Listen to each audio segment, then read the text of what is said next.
નમસ્તે મિત્રો, સ્વાગત છે તમારું મારા આજના આ નવા વિડીયોમાં. તો મિત્રો, આજે આપણે બનાવીશું પાપડ અને મગની દાળનો એક સરસ ક્રિસ્પી નાસ્તો. તો એના માટેની મેં તૈયારી કરી દીધી છે. અહીંયા મેં 5 થી 6 નંગ પાપડ લીધા છે અને અહીંયા દાળને પણ મેં કલાક માટે, મગની ફોતરા વગરની દાળ છે એને મેં કલાક માટે સારી રીતે ધોઈ અને પલાળી દીધી છે.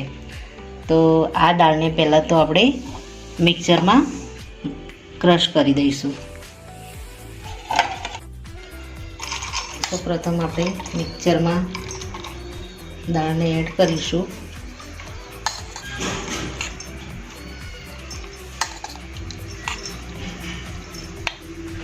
ત્યારબાદ તેમાં આદું એડ કરીશું.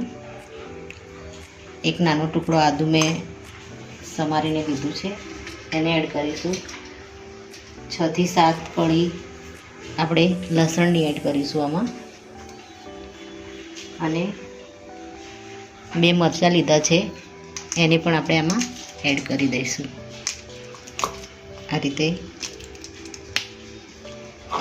હવે આને આપણે ક્રશ કરી દઈશું. થોડું મીઠું એડ કરીશું અને ત્યારબાદ આને ક્રશ કરી દઈશું.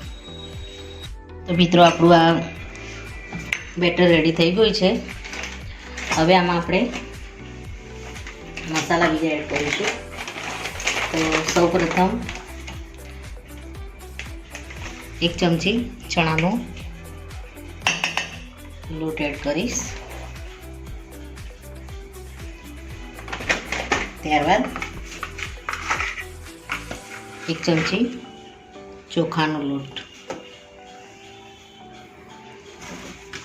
ત્યારબાદ ઝીણી સમારેલી એક ડુંગળી છે, એને આમાં એડ કરી દઈશું.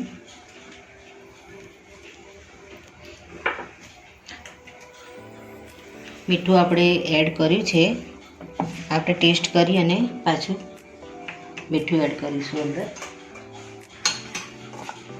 હવે અહીંયા ધાણા જીરું મસાલો છે, એને આમાં અડધી ચમચી એડ કરીશું. હળદર એડ કરીશું થોડી, અને મરચું.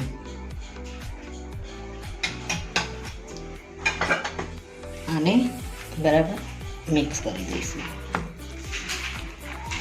પાણીની જરૂર પડે તો આપણે આમાં એડ કરીશું, પણ આને આપણે એકદમ ઢીલું બેટર નથી કરવાનું, થીક જ રાખવાનું છે, જેથી કરીને આપણે પાપડ ઉપર એને સ્પ્રેડ કરી શકીએ. તો આપણે મિત્રો આ મિક્સરને બરાબર મિક્સ કરીએ ત્યાં સુધી આપણે ગેસ ઉપર પાણી મૂકી દઈશું ઇડલીના કુકરમાં, કારણ કે આપણે પાપડને એના પર બફાવા માટે આપણે મૂકવાના છે. તો આપણે પાણી પહેલાં સૌપ્રથમ મૂકી દઈશું. હવે આમાં આપણે થોડા લીલા ધાણા એડ કરીશું.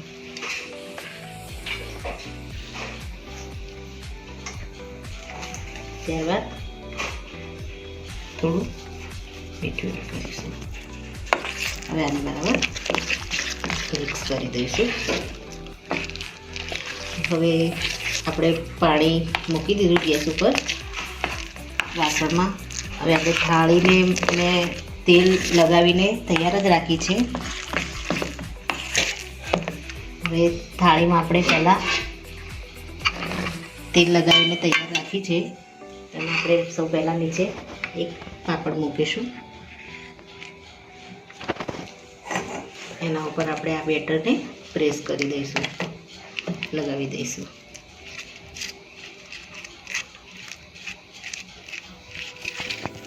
આ રીતે ગોળ ફરતે બધી સાઈડ આપણે લગાવી દઈશું.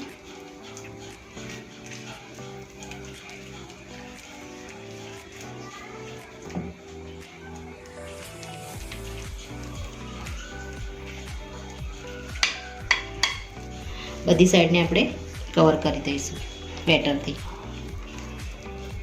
હવે એના પર આપણે બીજો પાપડ મૂકી દઈશું.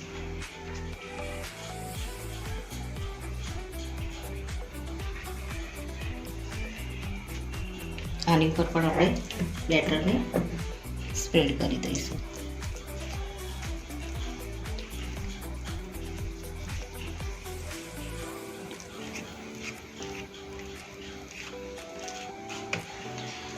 આપણે આને આ રીતે સ્પ્રેડ કરીએ ત્યાં સુધી આપણું પાણી એકદમ ગરમ થઈ જશે. એટલે સીધું આપણે આને બાફવા માટે સ્ટીમ થવા માટે મૂકી દઈશું.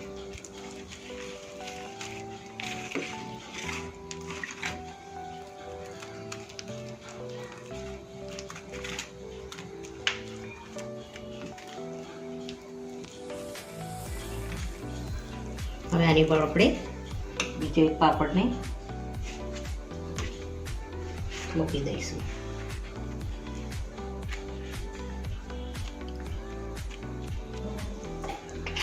મેં અહીંયા 3 પાપડનું લેયર કર્યું છે. તમારે વધારે ક્વોન્ટિટીમાં વધારે થીક કરવું હોય તો તમે વધારે પાપડનો ઉપયોગ પણ કરી શકો છો. હું આ રીતે આવી 2 થાળી તૈયાર કરીશ 3 પાપડની.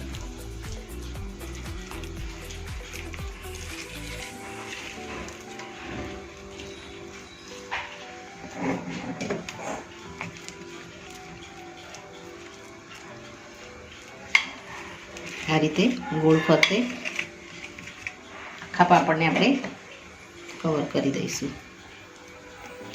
હાથથી પણ મિત્રો તમારે લગાવવું હોય તો લગાવી શકો છો.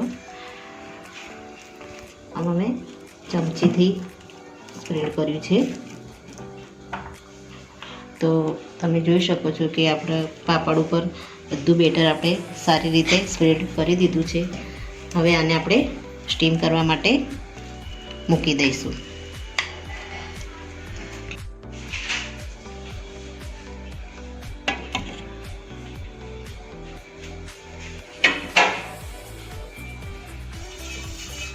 હવે આની ઉપર આપણે બીજી થાળીને પણ આ રીતે પાથરી અને આની ઉપર મૂકી દઈશું.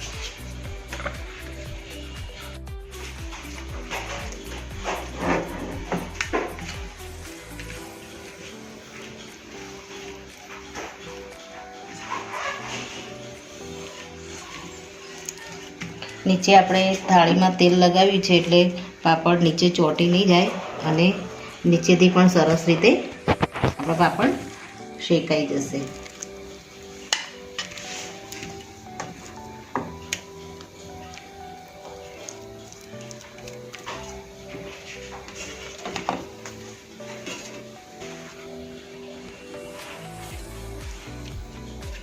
હાથ વડે આપણે સહેજ પ્રેસ કરી દઈશું જેથી કરીને પાપડ પણ બેટર ઉપર એકદમ સરસ રીતે ચોંટી જાય.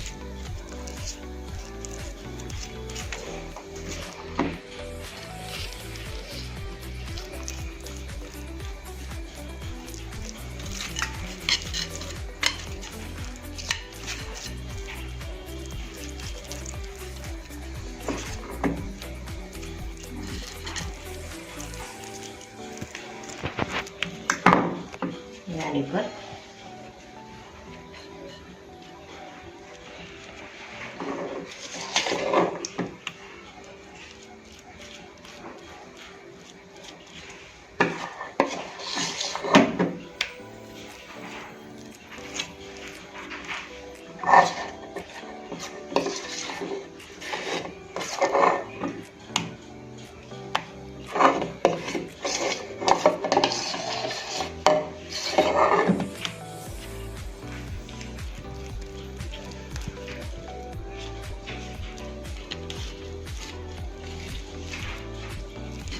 આને આપણે ઢોકળા જે રીતે સ્ટીમ કરીએ છીએ એ રીતે આને આપણે સ્ટીમ કરીશું.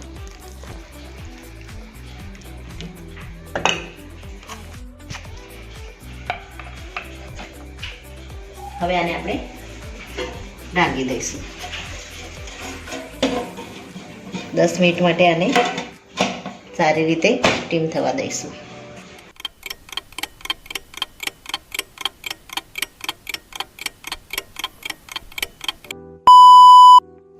મિત્રો આપણે હવે ગેસને બંધ કરી દઈશું અને આપણે આને ચેક કરી લઈશું.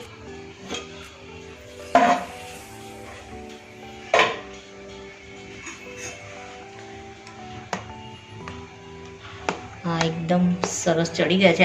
આને આપણે નીચે ઉતારી અને એને ઠંડા થવા દઈશું. હવે તો મિત્રો આપણું આ સરસ આની અંદર હવે આને આપણે કટ કરી લઈશું.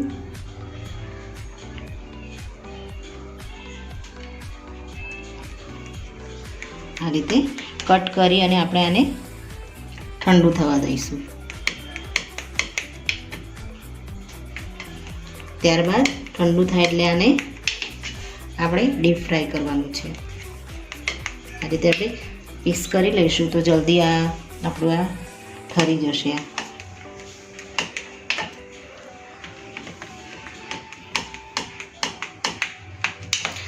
આના ઉપર તમારે વધારે પાપડનું લેયર પાથરવું હોય તો પણ પાથરી શકો છો. આ રીતે આપણે બધા પીસને પછી બહાર કાઢી અને ડીપ ફ્રાય કરી દઈશું. તો મિત્રો આ આપણું ઠંડુ થઈ ગયું છે. હવે આને આપણે આ પીસને છૂટા આપણે નીચે પાપડ એડ મૂક્યો હતો ને કેટલો સરસ નીચે પાપડ એકદમ ચડી ગયો છે. હવે આને આપણે અલગ લઈ લઈશું અને ગેસ ઉપર સૌપ્રથમ આપણે તેલ મૂકી દીધું છે. આપણું તેલ બરાબર થાય એટલે આને આપણે ડીપ ફ્રાય કરવાના છે.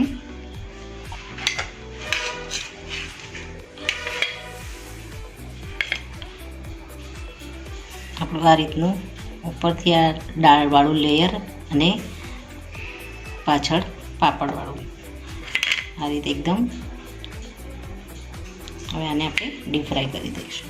આપણું ઓઇલ આવી જાય ત્યાં સુધી આપણે બધા પાપડના પીસને આપણે અલગ કરી દઈશું.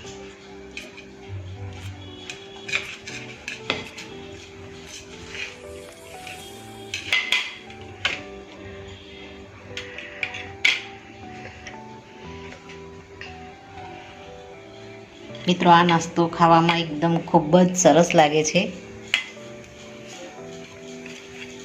અને એકદમ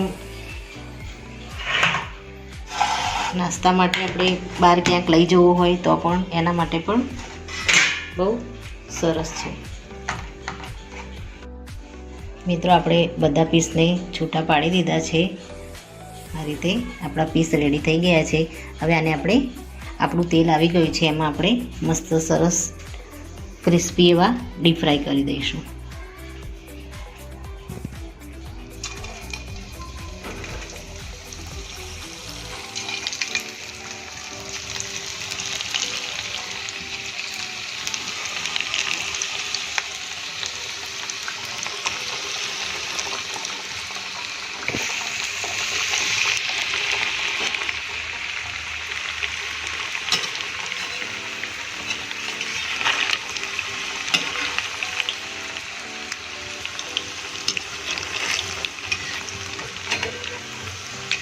આપણે આને હાઈ ફ્લેમ ઉપર જ ગરમ કરીશું.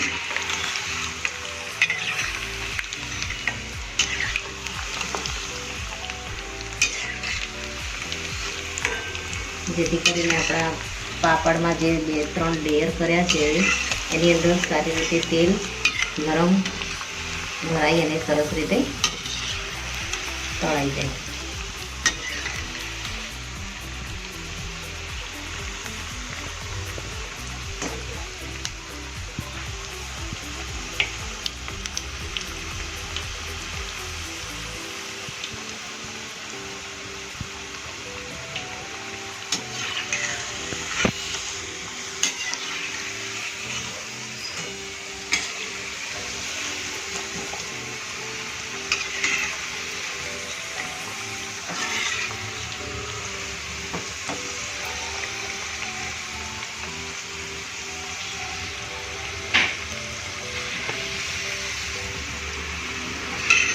આપણે આની અંદર ચોખાનો લોટ પણ એડ કર્યો છે.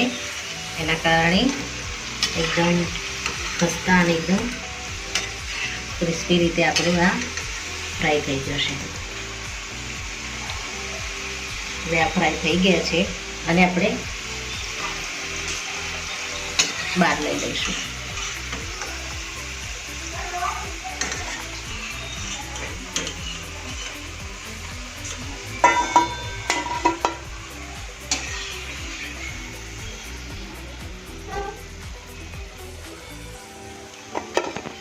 આ રીતે બધા જ પીસને આપણે તળી દઈશું. તો મિત્રો રેડી છે આપણો પાપડ અને મગની દાળનો ક્રિસ્પી અને કુરકુરો નાસ્તો. અત્યારે ચોમાસામાં વરસાદમાં જો આ રીતનો ગરમ ગરમ ચા સાથે નાસ્તો મળી જાય તો મજા પડી જાય. તો મિત્રો મારો આ વિડીયો અહીંયા પૂરો થાય છે. જો આ વિડીયો તમને ગમ્યો હોય તો લાઈક કરજો, શેર કરજો અને તમારી ચેનલ દેશી સ્પૂનને સબસ્ક્રાઈબ જરૂરથી કરજો અને કોમેન્ટમાં જરૂરથી લખજો કે મારો આ નાસ્તો તમને કેવો લાગ્યો. થેન્ક યુ મિત્રો.